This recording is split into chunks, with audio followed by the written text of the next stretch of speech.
Welcome to Living the Smarter Science of Slim, where we provide a scientifically proven lifestyle for long-term health and fat loss by eating more and exercising less, but smarter.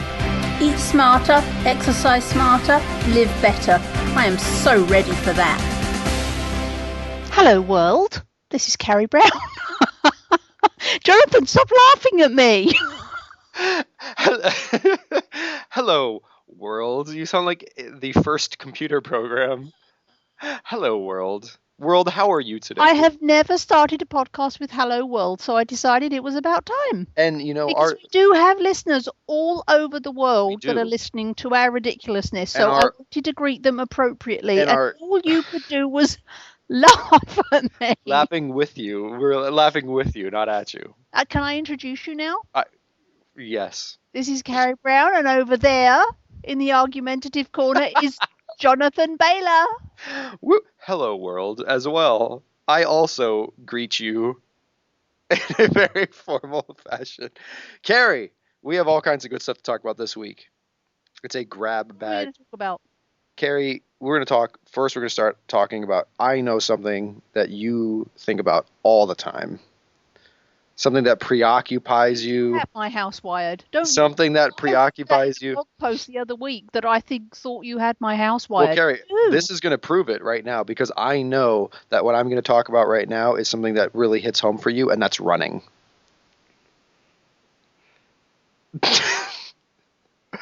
Obviously, I do not have your house wired. The other day, I thought about going for a run. And then I remembered... And then my alarm clock went off, and I realized that I was sleeping and dreaming. No, and then I remembered there wasn't a bear chasing me. Well played, madam, well played. Well, folks know that my thoughts on running, but one thing I wanted to do was throw a little alternative out there. So rather than just saying, hey, you know, running is probably not the best use of your time, in fact, it's maybe counterproductive for many of us, an alternative, if you do not care about what other people think about you, is power walking. Because although you look goofy power walking, it is a great way to minimize the negative side effects that come with running, while also getting some of the same.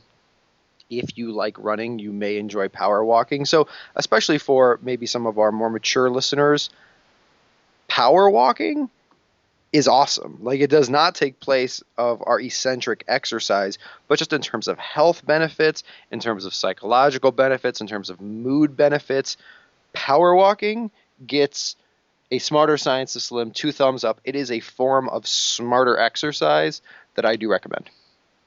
That's nice. So anyway, for all the power walkers out there, my mother-in-law is a big power walker. You should see her. She does not play around. She power walks.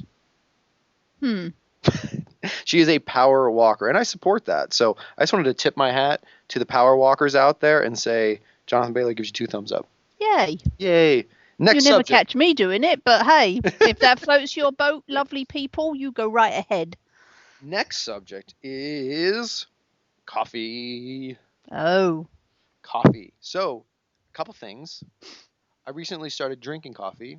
I actually never had drank coffee before, and the reason I started drinking coffee is I actually spent a little bit more time researching coffee.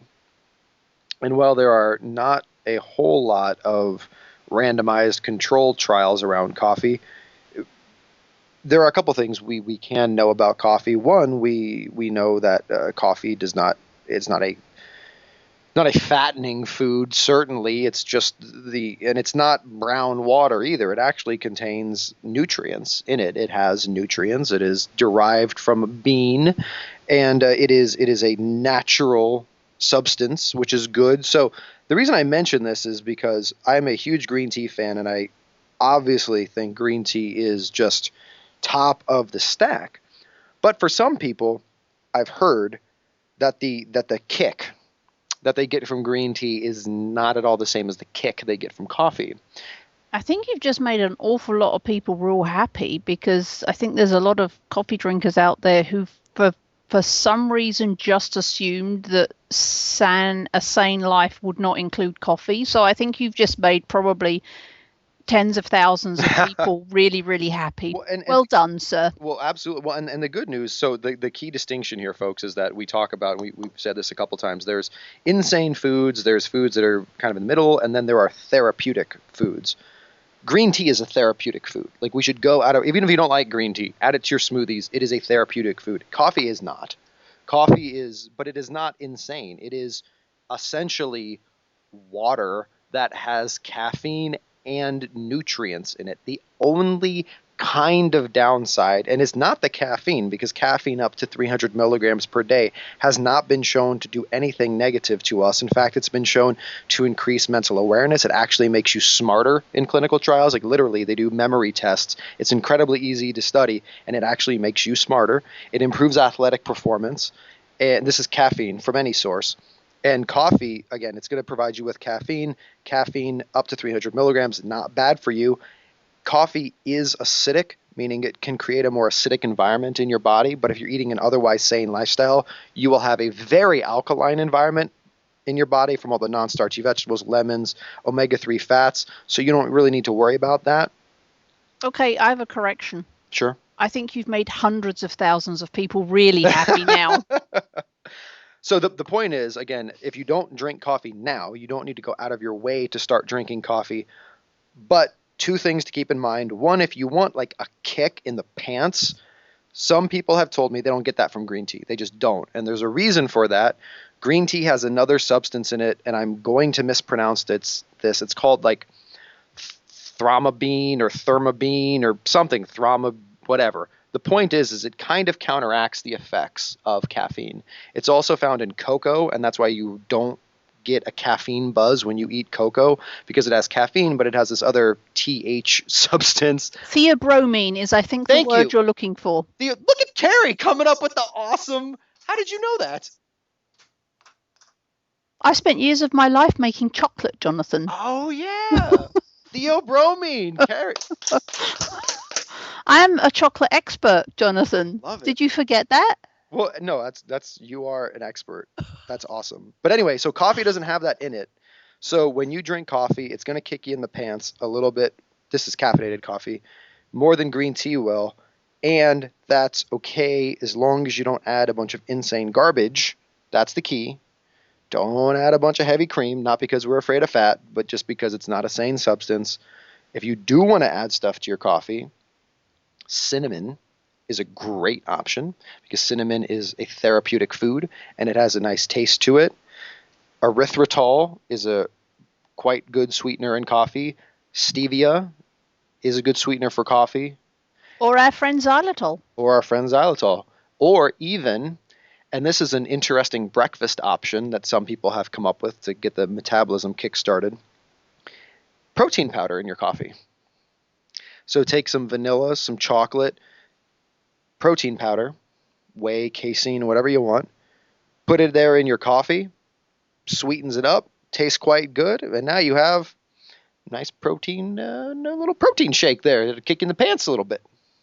Can I just say that sure that if you're not used to drinking coffee and you decide to start, that I find that while it doesn't stimulate my brain terribly well, it does stimulate other parts of my body in much the same way as some sugar alcohols do other people.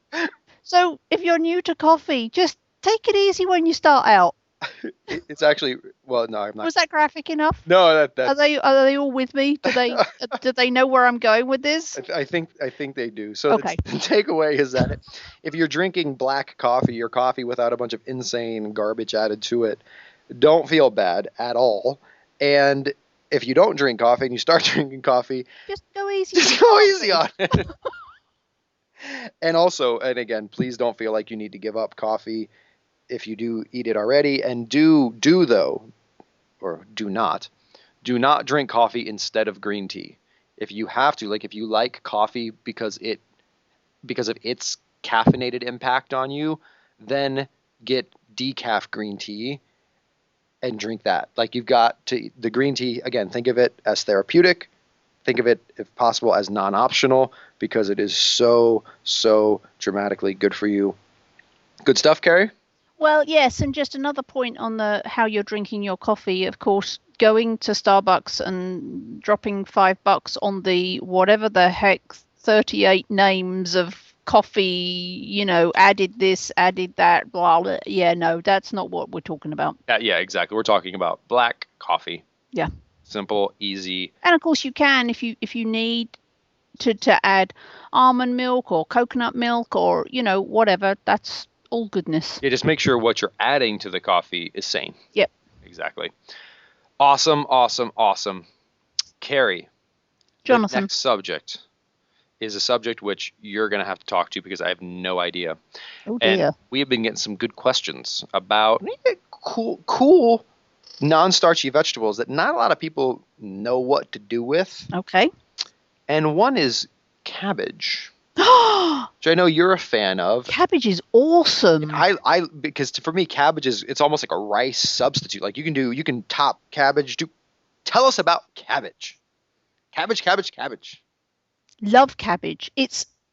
This may sound weird, but one of the great things about cabbage is that it's very bland. Exactly. So you can and cabbage is also very strong. No. Tough. No. Filling. It's very robust. It's robust, so you can shred it incredibly finely, and it's still robust enough to be, almost in the place of rice or pasta, but it's bland, yep. So that you don't want to eat it on its own, but it doesn't detract from the flavors of Jonathan's beloved marinara sauce or salmon or whatever else you put it with. It doesn't take away. It just adds these veggies to whatever else you're eating. We love cabbage, and cabbage, if you shred it finely enough, you can use that in salads and eat it raw. You can saute it, and if you shred it very finely, you can saute it in like 2 minutes. Takes no time to cook at all. You can steam it. Cabbage is awesome. I'm a fan of. Think rice. Think shredded cabbage. Absolutely, it's a wonderful. Oftentimes, the only reason we eat starch is because it's a filler that takes on. White rice is not delicious. It's not like people go to a high-end Asian restaurant and are like, "Oh, that white rice." You use it as a carrier for exactly. the flavors, and cabbage and I'm talking about white cabbage, Napa cabbage. Yeah. That it's a brilliant carrier for other flavors. And one thing I like to do, the only way I've actually ever cooked cabbage, but it works out really well for me, it's to Carrie's point about sautéing it, is get some fresh garlic, get some onions, get some coconut oil, get some shredded cabbage, just mix that all up and is good eats. And I have actually, for cabbage haters, there's several cabbage recipes up on my blog, which is carriebrown.com. There's several cabbage. There's one which it's a one-pan dinner. So even Jonathan would like this. It's pork chops with bacon and cabbage, and it has cabbage wedges in it. Yep. With pork chops in a pan with a sauce, with the same sauce that you make. And when I first served it to my friends, they walked in and went, "We hate cabbage." And I'm like, "Well, I'm sorry, you got to try it. That's the rules at my house. You don't have to like it, but you have to try it." Yeah. They were cabbage converts immediately. Yeah. They loved it. So don't be afraid of cabbage. Go up on my blog, try some of the cabbage recipes, and then you'll get a feel for the fact that you like it. Then just, shred it, saute it where you would use rice.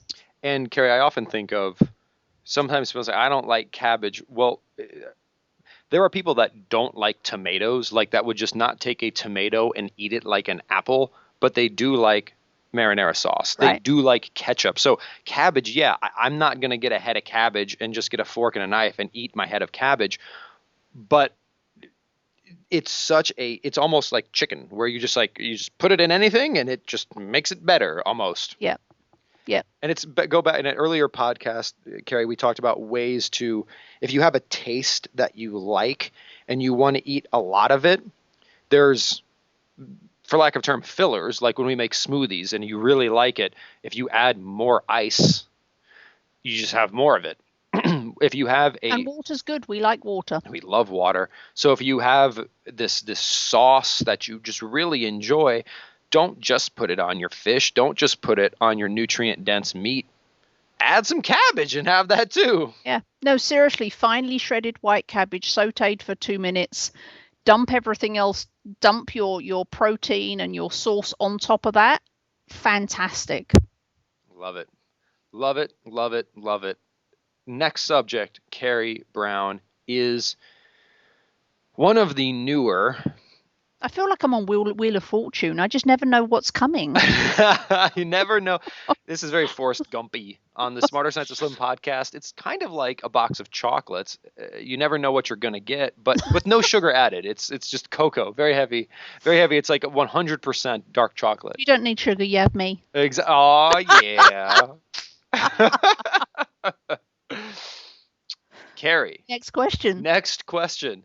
This is the newest must-have workout device that is sweeping the nation.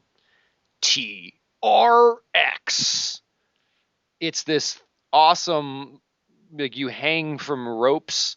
It's almost like a weird bondage form of exercise where you you hang from ropes and you do these body weight exercises. And again, I'm being a little satirical here, but yes, I mean it's nice from a stability perspective and blah blah blah blah blah.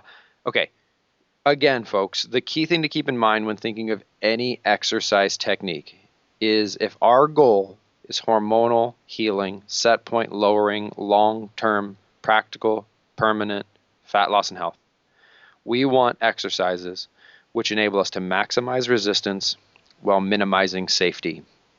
Doing anything while suspended from a rope is not maximizing safety. You said minimizing. You went maximizing. I meant is not maximizing safety, correct. So is it, again, if you're doing it for fun, if you're doing it for variety, that's cool. But please, please, please understand that there is very little money in simplicity and there's a lot of money in complexity. So the more complicated someone can make something seem, the more stuff they can sell you to simplify it. And TRX, for some of us, may be an example of that. We do not have an obesity epidemic. We do not have a diabetes epidemic because we all are TRX deficient. It's not as if really just say that. It's not as if in the 1960s, before this problem happened, it was like everyone was doing TRX, and then we stopped for 40 years. And now we're all fat. It is really actually quite simple. Prior to 40 years ago, people ate food, and the food they ate was as nature intended. It was not genetically modified. It did not artificially have elevated fructose levels. It didn't have much garbage added to it. And they walked. If you eat real nutrient-dense foods and you walk, life is good. While we're generally on the topic of exercise, because typically that makes my eyes glaze over and I kind of drift off to in my own little world. But I've had several people. This has been the question of the week for me. Actually, for a couple of which is bizarre because I'm not the exercise one of the two of us, right? I'm just all about food. I saw Carrie today, folks, and actually I was like, Carrie, have you been doing something different? Because folks, I got to tell you here, Carrie is she's looking even smarter science of slimmer than she has been. So props to Carrie. Continue. Anyway, for some bizarre reason, I've had a ton of people ask me this question about exercise. What question? Which is, it doesn't hurt. Can I do it twice a week? It doesn't hurt. Shall I just do it more? And so the answer to all of the questions I've had this last couple of weeks on exercise is resistance, not reps. Resistance, not reps. Resistance, not reps. Yep. It's all about the resistance, not how often or how many times you do it. It's how much resistance it needs to be harder, not more frequent. Absolutely. It's about increasing quality, not increasing quantity. So, and I have to give a shout out to Meredith. I just do. Just trust me on this one. Hey, Meredith. Meredith. fact, spent a long time on the phone with Meredith, who lives in California, and we went over this several times, and it's just resistance, not reps. Love There it. we go. Quality, not quantity. Remember it, live it, love it, and enjoy the results. 'Cause Yay! good. Carrie Brown, Jonathan Bailor, eating smarter, exercising smarter, living better, and having fun along the way. Yes, we are. See you next week. Bye. Wait, don't stop listening yet. If you like the podcast and if there's other ways we can help you, please join us in the Smarter Science of Slim support group, which is freely available at the Smarter Science of Slim website, smarterscienceofslim.com. There you'll find all kinds of free recipes and success stories and just all kinds of fun stuff, like how to help your kids go sane and just great community content. And just one last thing before you go, if you wouldn't mind heading over to iTunes and up onto Amazon.com and leaving us a review, and then going over to Facebook and liking us, we would hugely appreciate it.